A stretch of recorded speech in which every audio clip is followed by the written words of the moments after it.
welcome back to Talk to Tala. Thank you so much for coming back to my channel. I'm going to talk to y'all today about how I make money specifically off of Facebook, Instagram, and then lastly, Twitter, of course. Most of y'all found me on Twitter. So if you found me there, then you already probably know how I make money, or at least one of the ways that I make money. So I'm going to explain to y'all a few different things that I do for each platform. So let's start with Facebook. When it came to me deciding to start getting serious and marketing on Facebook, I really didn't start doing it until about 3, maybe 4 months ago, if even that long, honestly. So let's just say it's been 90 days, give or take, right? When I started, I really had to sit down and figure out, like what I wanted to do. Who did I want to talk to? Who was going to be my target demographic? Who was my target audience? And how was I going to get those people in front of me and on my timeline? And how was I going to create that same environment on Facebook that I had on Twitter? So what I did was I started joining niche-based groups on Facebook. And one of the groups that I joined was about blogging. And the group had over like 50,000 people.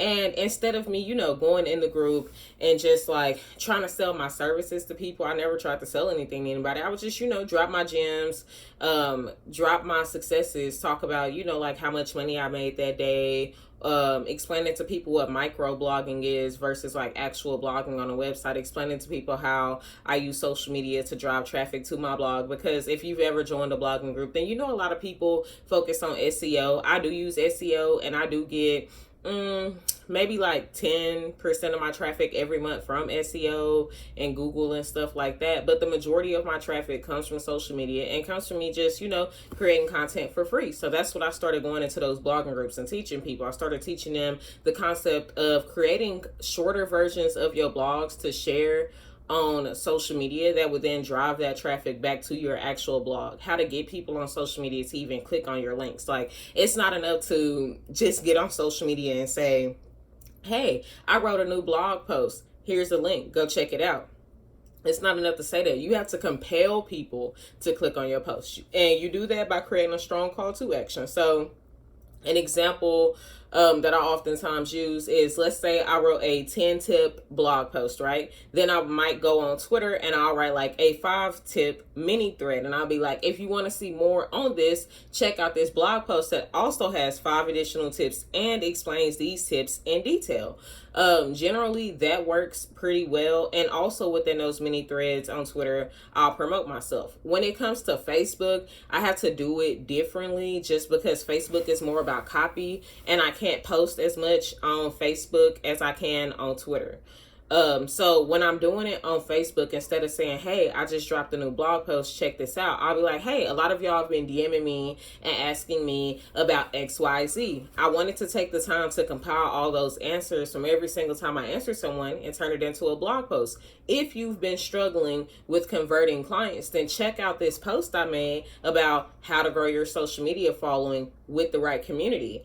And generally, the right people will click on it. The goal for me was never to have millions of clicks, have millions of followers, and have millions of comments. You don't need all of that to make thousands of dollars every month online. Like, would having millions of followers be cool? Yeah, it'd be cool. But there are a lot of people who have millions of followers and are broke because they don't understand the concept of monetizing their platform and how to really grow a following that supports them. There is no value in having hundreds and thousands of followers when only 10 people are buying what you're selling. You might as well have 100 followers. If only 10 people are buying, that's 10%. That'll be way better odds than having hundreds and thousands of followers and all these likes and nobody's really supporting you. And people don't talk about that enough. And it happens on all social media platforms. When I'm using Facebook for business, I share a lot of other people's stuff and I engage with a lot of other people's stuff. And a lot of people really don't understand that when I'm doing it.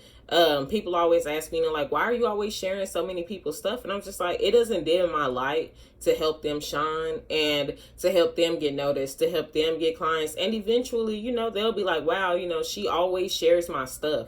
I should probably start sharing hers. Either out of one or two things. Either I want to support her how she supports me, or maybe if I don't support her, she'll stop supporting me. But either way, your stuff will start getting shared by those same people eventually if you're targeting the right people. One thing to consider though with Facebook is that a lot of the time it's an older crowd on Facebook. I do have young entrepreneurs on my timeline on Facebook, but a lot of the people that I have on Facebook are 30 and older. And one of the reasons why is because Facebook is really the platform for them. Like, everybody uses Instagram, but Twitter is generally used by younger people. Like, there is like a older part of Twitter and they call themselves like the founders of Twitter as a joke. But for the most part, Twitter is like a younger generation. Facebook is an older generation. And Instagram is a good mix. So if you don't really know what your target audience is going to be per se, then Instagram might be the best place to start, and then just branch out from there so you can get those analytics to start with, or at least that's what I would do. These are just, my opinions. These are things that I've done, by the way. Like, you don't have to take my advice. You can take it all with a grain of salt, but if you're here watching this video, why not implement at least one of the things into your life, right? The last tip that I have for Facebook, I don't spam anybody. I don't randomly DM people. I don't randomly DM the links to my website or anything. I just share my client reviews and I share my statuses. I create my content. I meet new people in Facebook groups. People invite me to Facebook groups all the time too. I go through like the people who I like. I go through their friends list and I look at like, who are they friends with? Are they entrepreneurs and stuff? I only also accept friend requests from entrepreneurs and content creators on Facebook. Everybody else, I just let them follow me because I don't really care to see their content on my timeline. But if you're serious and you have a website and you're doing copy and you're creating content and you're growing your following and you're growing a community and you're creating Facebook groups and stuff, I more than likely added you on Facebook. But if you're not doing those things, I don't, because there's nothing that we have to discuss. My target audience is entrepreneurs and small businesses, and small business firms and agencies and such. And when people don't fall into that, I generally don't pay them any mind. And the reason why is because it doesn't pay me to pay them any mind, right? Like, you have to learn how to mind the pockets that pay you. Pay attention to the people who pay you. Otherwise, you'll just be wasting your time and mismanaging everything. When it came to making money on Instagram, I followed a lot of those same tips. Honestly, the only difference was that I had to start using hashtags and I had to start engaging a little bit differently. Like, on Instagram, it wasn't just as simple as sharing people posts. For example, one thing that I do on Instagram is I create hashtag groups, right? So let's say, for example, what I do, I focus a lot on graphic design, website development, brand personality development, finding your target audience, and creating content. So I'll create a different group of hashtags for each topic that I want to discuss. 10 minutes before I post, I go and I engage with those hashtags and I share my post. 10 minutes after I post, then I go back into those hashtags and I engage. I don't just say, yo, this is cool, or just liking a bunch of people's pictures, or just following a bunch of people. No, I pick very specific people who would be my target client or who has an audience that is similar to mine, and I comment on it and I create a dialogue, right? A dialogue is it's when you're asking questions and you're compelling people to comment back. You don't want to just say, this is a cool picture. You want to say, this is an amazing picture. What camera did you use? This is an amazing edit. What software are you using? The light is phenomenal. Where are you at? Like, where did you take this picture at? I noticed the location is off on your photo. You want to make it to where people have to comment back to you, because it's going to start pushing their post in the algorithm more, right? If their post is being pushed, your comment is being pushed. If your comment is being pushed, more people are going to see your page. That's not. The second thing that I started doing differently on Instagram was posting on my story significantly more and using those groups of hashtags in my story and just making the words small and putting them in the camera. I also started adding a lot of polls. I poll almost every post that I share on Instagram, and not just like polling, but asking people to type stuff out, asking them to play in my poll, asking them questions. And then I don't just stop there. I DM them and I follow up with them and I offer to set up a consultation. I start asking them what their weaknesses are, what their strengths are, what are they comfortable with, what are they not comfortable with, and I start creating this conversation with them to show them that I can help them. Even if they don't want to buy anything from me that day, they'll always have this DM to refer to and be like, Tyler told me that I should stop taking pictures like this and I should back up from the camera. right? I should back up from the camera, prop it up, and use a timer so that I can start getting new angles. I shouldn't post selfies all the time. Tyler told me I should create groups of hashtags. So maybe I'll try creating groups of hashtags and seeing the differences in my posts. The third tip that I have for using Instagram, I would definitely say be strategic with who you follow. And the reason why is because these are the people who you're going to see on your timeline every day. If you use Instagram a lot, then you already know that when you log into Instagram, it's always the most famous people at the top of the timeline. It's always the people with the most followers and the highest engagement at the top of the timeline, right? Unless those people are following you and engaging with you, you have absolutely no reason to sit there and follow them.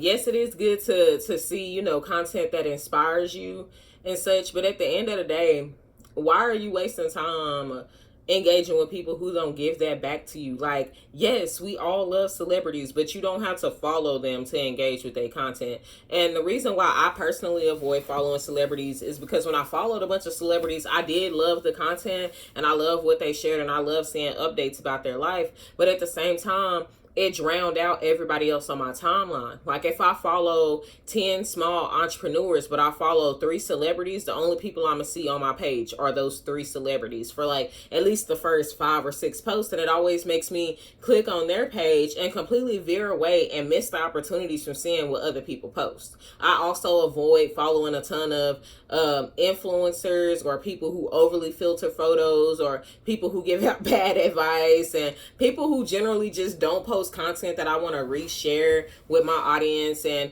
whose content I don't want to be promoted in within the comments and help them gain more momentum. I generally just avoid following them because it doesn't benefit me as an entrepreneur. I also talked about the other day, last tip, optimizing your bio. When you're optimizing your bio on social media, there are certain things that you absolutely positively must include. I learned this, by the way, by reading this book. It's called Influencer by Brittany Hennessy. When I bought this book almost 2 years ago, maybe it was 2 years ago, a year ago, I don't know, it was last year or the year before, something like that. But when I bought the book, it was like $20, so I'm not sure how much it is now, but I bought it off Amazon if anybody wants to look into it. But she gave out some really good tips. She's been a marketer for over 10 years, and she's worked with every influencer in the game. And one thing that really stuck with me within this book is that she said, when you're making your bio, you always want to make sure you include your name, your email, what you do, right? And I added to that personally by saying, include a call to... include a call to action and include your businesses. And then when you're on Twitter, use that pinned tweet as something that shows physically what you do. And the reason why is because, when people DM you, you want them to know what to call you. So when people are DMing you on Instagram, you want them to be able to be like, hey, Tyler, I have a question about website development. I have a question about e-commerce. I have a question about starting a retail business. Or random people will DM you just off of that call to action alone. My call to action for the longest time was ask me how to make money online. And believe it or not, like I would get 15 plus DMs every single day, 15 plus free leads every single day. These are people that I would just redirect to my blog or redirect to free PDFs that I make and I give out, redirect to set up a consultation with me. And I would only give, like the same information to them that I give on the timeline. It's nothing new when people DM me. And I always tell them, if you want to learn more, set up a consultation with me. I'll be happy to personalize this experience for you and make it 100% catered to your needs and stuff. And a lot of people do actually go for it. The benefit of this is that I charge $100 plus per hour for consultations.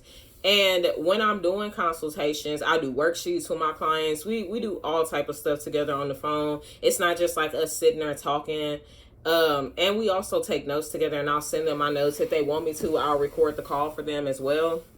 So there are a lot of benefits to doing these consultations with me. It's more like a coaching call really than a consultation, because we only spend a few minutes really just introducing ourselves. Like if people want to do a consultation with me, it's more than likely because they've been following me for a while. Finally, there's Twitter. So how I make money on Twitter, I do like rapid fire tweets. On Twitter, I focus a lot now on just like motivation, inspiration, positivity, providing clarity, and then I'll drop like business tips and gems here and there. I also follow a ton of entrepreneurs, and not just entrepreneurs from one niche. On Twitter, I follow entrepreneurs who work in real estate, jewelry, beauty, cosmetics, vending machines, car sales, insurance sales, finances, like all type of stuff. And I retweet all this stuff all the time.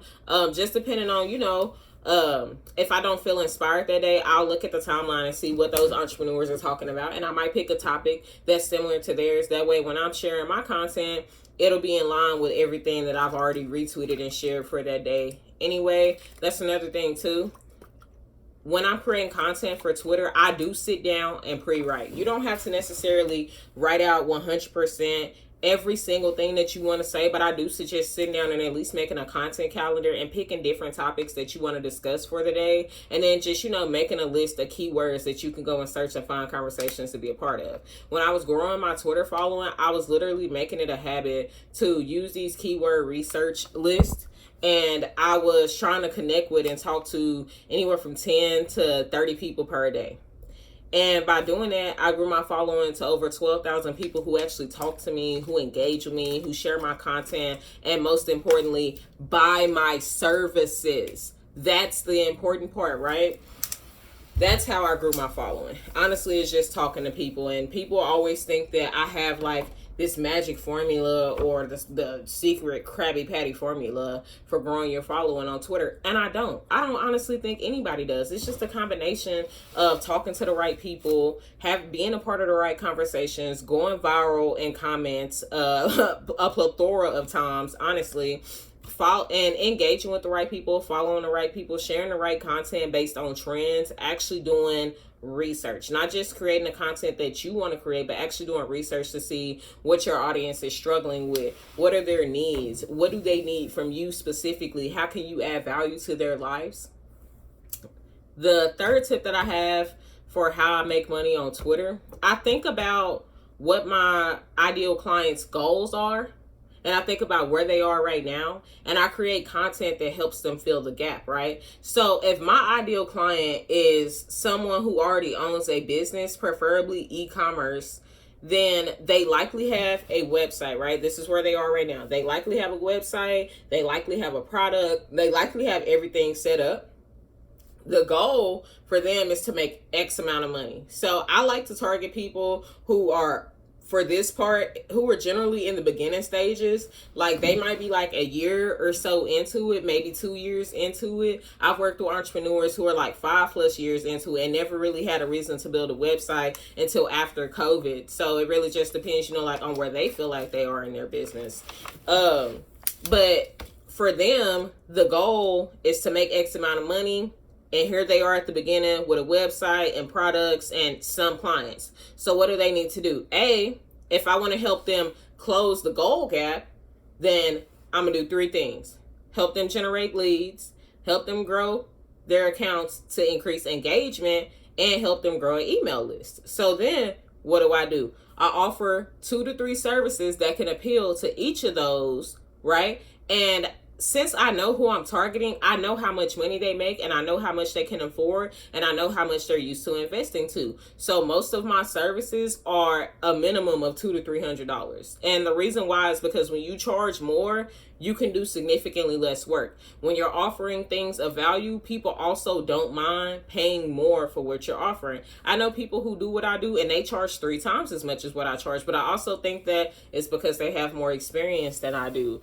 And one day I'll get there without a doubt. I'm 100% certain of that, because I was not charging nearly that much when I first started doing entrepreneurship about 10 years ago, or when I launched Touched by Ty in 2018 or 2017. But those are my tips that I have for how to make money on social media, specifically Facebook, Instagram, and Twitter.